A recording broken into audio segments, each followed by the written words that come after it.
Hello everyone, मैं Arun Kumar DN senior secondary school की तरफ से। आज का हमारा टॉपिक है रासायनिक अभिक्रियाओं के प्रकार। एकदम सरल भाषा में इनको समझने का तरीका जो है वो मैं आपको समझाऊंगा कि कैसे पहचाना जाए कि ये कौन सी किस प्रकार की अभिक्रिया है। देखेंगे, सबसे पहले प्रकार की जो अभिक्रिया होती है वो होती है संयोजन अभिक्रिया। तो संयोजन अभिक्रिया को पहचानने का सीधा सा फंडामेंटल है कि अभिक्रिया में भाग लेने वाले अभिकारक जो होंगे वो दो होंगे या दो से अधिक होंगे, और बनने वाला जो उत्पाद होगा वो अकेला होगा, एक ही होगा, जिसी को अपने संयोजन कहेंगे। यानी कि दो अभिकारक आपस में मिलते हैं या अभिक्रिया करते हैं और बनने वाला उत्पाद एकल होना चाहिए, उसे हम संयोजन अभिक्रिया कहेंगे। जैसे कि हमारी पहली अभिक्रिया है मैग्नीशियम प्लस में ऑक्सीजन, यानी मैग्नीशियम को जब जलाया जाता है या गर्म किया जाता है तो वो ऑक्सीजन से रिएक्शन करता है और मैग्नीशियम का ऑक्साइड बना लेता है। यानी बन अभिकारक जो हैं वो दो हैं और अभिक्रिया में जो बनने वाला उत्पाद है वो एक है और एकल उत्पाद बनता है तो उसे संयोजन अभिक्रिया कहते हैं। यानी उत्पाद एक बनना चाहिए तो वो संयोजन अभिक्रिया है। इसी प्रकार की दूसरी अभिक्रिया को अगर हम देखें कि कैल्शियम ऑक्साइड जो होता है, अगर इसमें हम पानी मिला दें तो ये दो अलग अलग अभिकारक हो गए। कैल्शियम ऑक्साइड अलग है और H2O यानी जल अलग है, तो इनको मिला दिया जाए, मिक्स कर दिया जाए तो कैल्शियम हाइड्रोक्साइड बन जाता है। ये भी एकल उत्पाद है, यानी एक ही उत्पाद है, दो नहीं बने हैं। ऊष्मा जो है वो एक अलग मैटर है, ये उत्पाद में नहीं आता है। फिर हम बात करते हैं दूसरे प्रकार की अभिक्रिया, जिसे हम वियोजन अभिक्रिया कह सकते हैं। वियोजन अभिक्रिया यानी कि अपघटन। अपघटन मतलब टूटना। तो किसी भी एकल पदार्थ का यदि टूट जाता है वो, तो वो दो या दो से अधिक पदार्थ बना लेता है या उत्पाद बना लेता है, तो उसे हम वियोजन अभिक्रिया कहते हैं। जैसे देखेंगे हम FeSO4 है, अगर इसको हम गर्म कर दें, उष्मा दे दें, गर्म कर दें, तो ये बना लेगा Fe2O3 SO2 गैस और SO3 गैस, यानी तीन अलग अलग उत्पाद में बन गया।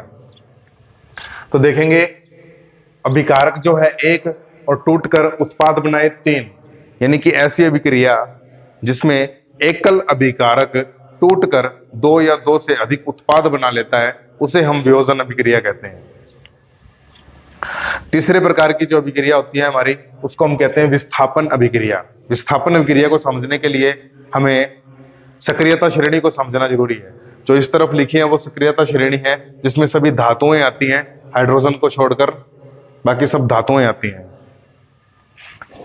तो इस सक्रियता श्रेणी को समझने के लिए देखेंगे कि potassium, sodium, calcium, magnesium, aluminium, zinc, iron, lead, फिर बीच में हाइड्रोजन, फिर कॉपर, फिर मरकरी, फिर सिल्वर, फिर गोल्ड। इस प्रकार की ये सक्रियता श्रेणी होती है। इसका मीनिंग ये है कि जो ऊपर वाली जो धातुएं हैं, जो ऊपर वाली धातुएं, जो ऊपर की तरफ धातुएं हैं, ये ज्यादा सक्रिय होती है, यानी ज्यादा क्रियाशील होती है, और जो नीचे की तरफ धातुएं होती हैं वो कम क्रियाशील होती हैं।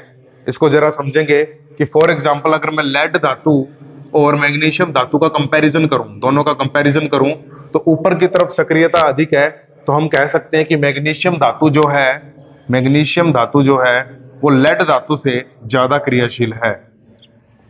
यानी कहीं भी अगर रिएक्शन होनी हो तो मैग्नीशियम पहले रिएक्शन कर लेगा, यानी विक्रिया पहले कर लेगा, लेड बाद में करेगा। ऐसे ही हम देखेंगे, इस कंपैरिजन को इस तरफ लेकर आते हैं, देखेंगे कॉपर सल्फेट। तो देखेंगे, इस बात को समझेंगे, कॉपर एक प्रकार की धातु है, यानी धातु का आयन +2 है, और सल्फेट जो है वो SO4-2 है। मैंने पहले की वीडियो में डिस्कस किया है, लवण वाली वीडियो में, कि जहां धातु का आयन हो और उसके साथ यदि सल्फेट हो तो उसको हम लवण कहते हैं। तो देखेंगे अधिक क्रियाशील धातु क्या करती है, कम क्रियाशील धातु के लवण में से, यानी ये जो कम क्रियाशील है कॉपर, देखें कॉपर नीचे है और आयरन ऊपर है, ये वाला आयरन ये है और कॉपर यहाँ है। यानी कि अधिक क्रियाशील धातु को, आयरन जो है अधिक क्रियाशील है, जो कम क्रियाशील धातु के लवण में से उस धातु को विस्थापित कर देता है, यानी कम क्रियाशील धातु को विस्थापित कर देता है। यानी कॉपर देखो यहाँ पर अलग हो जाता है और FeSO4 बन जाता है, यानी खुद का लवण बना लेता है, खुद का, स्वयं का। यानी जो क्रियाशील धातु है वो कम क्रियाशील धातु के लवण में से उस धातु को विस्थापित कर देगी, हटा देगी। कॉपर यहाँ पर कम क्रियाशील है और आयरन अधिक क्रियाशील है। इसी प्रकार हम अन्य उदाहरण भी ले सकते हैं, कोई भी, फॉर एग्जाम्पल कॉपर सल्फेट यदि मैं लेता हूं और इसके अंदर मैं अधिक क्रियाशील धातु कोई भी जिंक मिला देता हूं, यानी कि, तो भी सेम ही रिएक्शन होगी। तो जिंक जो है वो कॉपर को विस्थापित कर देगा और खुद बना लेगा ZnSO4 प्लस Cu। तो ये भी एक प्रकार की विस्थापन अभिक्रिया है। ऐसी कोई भी विस्थापन अभिक्रिया, कोई भी अभिक्रिया हो जिसके अंदर अधिक क्रियाशील धातु कम क्रियाशील धातु को विस्थापित कर रही है, उसे विस्थापन अभिक्रिया हम कहेंगे। इसके बाद की जो अभिक्रिया उसको बोलते हैं द्वितीय विस्थापन अभिक्रिया। द्वितीय विस्थापन अभिक्रिया की सीधी सी पहचान है कि देखेंगे दोनों हमें लवण मिलेंगे। देखेंगे लवण की पहचान ये है कि सोडियम यानी कि धातु का आयन और सल्फेट SO4-2। इधर देखेंगे बैरियम धातु का आयन है और क्लोराइड Cl-। तो मैंने डिस्कस किया पहले की वीडियो में कि chloride, sulphate, carbonate, iodide, bromide, fluoride, nitrate, इस प्रकार के यदि कोई भी ऋणात्मक आयन जो है यदि वो धातु के साथ जुड़े हुए हैं तो उसे हम लवण कहेंगे। तो सल्फेट यहाँ पर है, सोडियम धातु के साथ जुड़ा हुआ है तो ये लवण है। और देखिए क्लोराइड यहाँ पर है और बैरियम धातु के साथ जुड़ा हुआ है तो ये भी लवण है। तो दो लवण होंगे, इनको यदि हम जलीय विलयन में लेते हैं, दो अलग अलग लवण हैं, इन दोनों को यदि हम जलीय विलयन में लेते हैं तो इनमें जो धनायन जो होते हैं, धातु के धनायन जो होते हैं, ये एक दूसरे को विस्थापित कर लेते हैं आपस में। यानी बैरियम जो है +2 ये भी आयन है और सोडियम है ये भी आयन है, ये एक दूसरे को आपस में विस्थापित कर लेते हैं। यानी कि सोडियम यदि बैरियम को विस्थापित करता है तो इसकी जगह जुड़ जाता है आकर जो NaCl सोडियम क्लोराइड बनाता है, ये भी लवण ही है। और बैरियम जो होता है सोडियम को हटा देता है और खुद उसकी जगह आता है बैरियम सल्फेट बना देता है, इसे भी हम लवण ही कहेंगे। तो ऐसी विक्रिया जिसके अंदर आयनों का विस्थापन हो, यानी लवणों के अंदर क्या हो, आयनों का विस्थापन हो। आयनों का विस्थापन हो रहा है, जैसे कि बैरियम का आयन सोडियम के आयन को विस्थापित करता है और सोडियम का आयन बैरियम के आयन को विस्थापित करता है। ऐसी विक्रिया जिसमें आयनों का विस्थापन हो उसे हम द्वितीय विस्थापन अभिक्रिया कहते हैं और बनने वाले दोनों लवण ही हैं। देखेंगे फिर हम आगे कंटिन्यू करते हैं ऑक्सीकरण अभिक्रिया। ऑक्सीकरण अभिक्रिया से मतलब यहां पर है कि कोई भी पदार्थ है यदि वो ऑक्सीजन से अभिक्रिया करता है तो उसे हम ऑक्सीकरण कहते हैं। जैसे कि कॉपर है, अब यदि हम कॉपर को गर्म कर दें, यहां मैंने देखो तापन लिखा है, तापन मतलब गर्म करना, तापमान देना। कॉपर को यदि हम गर्म करते हैं तो वो ऑक्सीजन से अभिक्रिया करता है और कॉपर का ऑक्साइड बना लेता है, तो इसे हम कहते हैं ऑक्सीकरण अभिक्रिया। इसका सेम एग्जांपल ऊपर भी लिखा गया है कि मैग्नीशियम को यदि जला दिया जाए तो वो ऑक्सीजन से अभिक्रिया करता है और मैग्नीशियम ऑक्साइड बना लेता है। तो ये भी ऑक्सीकरण की अभिक्रिया है और ये भी ऑक्सीकरण की अभिक्रिया है। यदि इन दोनों को देखें तो ये दोनों संयोजन भी है, क्योंकि दोनों में अभिकारक 2 हैं, उत्पाद 1 है। इसमें भी अभिकारक 2 हैं, उत्पाद 1 है और दोनों ही ऑक्सीजन से अभिक्रिया कर रही हैं, तो ये ऑक्सीकरण अभिक्रिया भी है। फिर इसके बाद आती है अपचयन अभिक्रिया। अपचयन अभिक्रिया वो होती है कि यदि किसी पदार्थ में से ऑक्सीजन हट जाती है, यानी कि ऑक्सीजन हट जाए, ऑक्सीजन जुड़ती है तो ऑक्सीकरण, हट जाए तो उसे हम अपचयन कहते हैं। जैसे कि कॉपर ऑक्साइड, ये वाला कॉपर ऑक्साइड जो यहां बना था हमारा, ये वाला कॉपर ऑक्साइड इसी के अंदर अभी गर्म है ये, क्योंकि तापन करने पर बना है कॉपर ऑक्साइड, अभी गर्म ही है। और इस गर्म कॉपर ऑक्साइड के अंदर हम हाइड्रोजन गैस निकाल दें, हाइड्रोजन गैस प्रेशर से निकाल दी जाए इसके अंदर से, तो ये हाइड्रोजन गैस क्या करती है, इस ऑक्सीजन को अपने साथ ले लेती है और खुद बना लेती है H2O। यानी कि ऑक्सीजन निकल चुकी है, यहां कॉपर ऑक्साइड था, अब बन चुका है कॉपर। तो ऑक्सीजन के निकलने को भी हम क्या कहते हैं, अपचयन कहते हैं। तो इसके आगे अभिक्रिया है उसे हम कहेंगे रेडॉक्स अभिक्रिया। रेडॉक्स अभिक्रिया का मीनिंग होता है कि ऑक्सीकरण और अपचयन दोनों एक साथ चल रहे हो। तो इसी अभिक्रिया के अंदर हम देखेंगे कि ऑक्सीकरण और अपचयन एक साथ हो।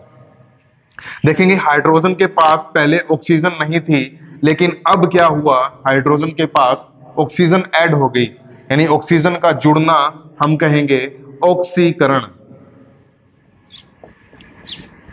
और यहां कॉपर ऑक्साइड, यहां पर ऑक्सीजन थी लेकिन यहां से कॉपर बन गया तो ऑक्सीजन निकल चुकी है, इसको हम कहेंगे अपचयन। तो ऑक्सीकरण अपचयन अभिक्रिया दोनों एक साथ हो रही है इसके अंदर, इसलिए इसको हम कह सकते हैं रेडॉक्स अभिक्रिया।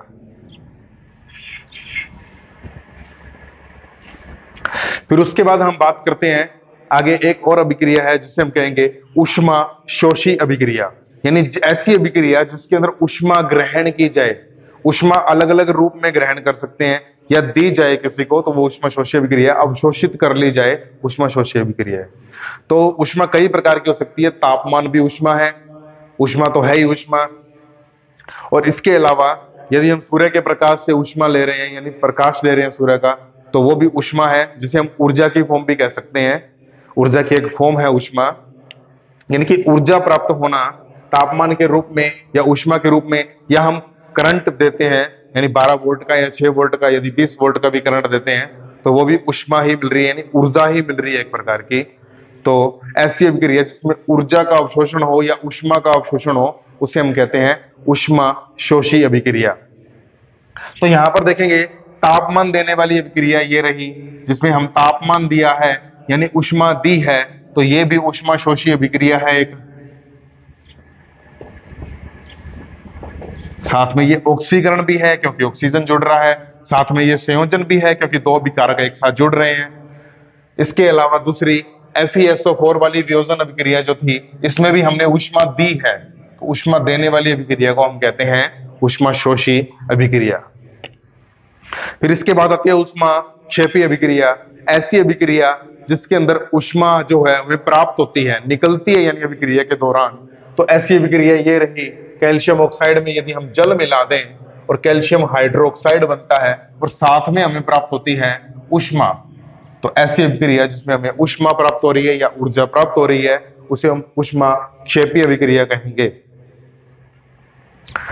अंतिम प्रकार की एक अभिक्रिया बचती है जिसे हम कहते हैं अवक्षेपण अभिक्रिया।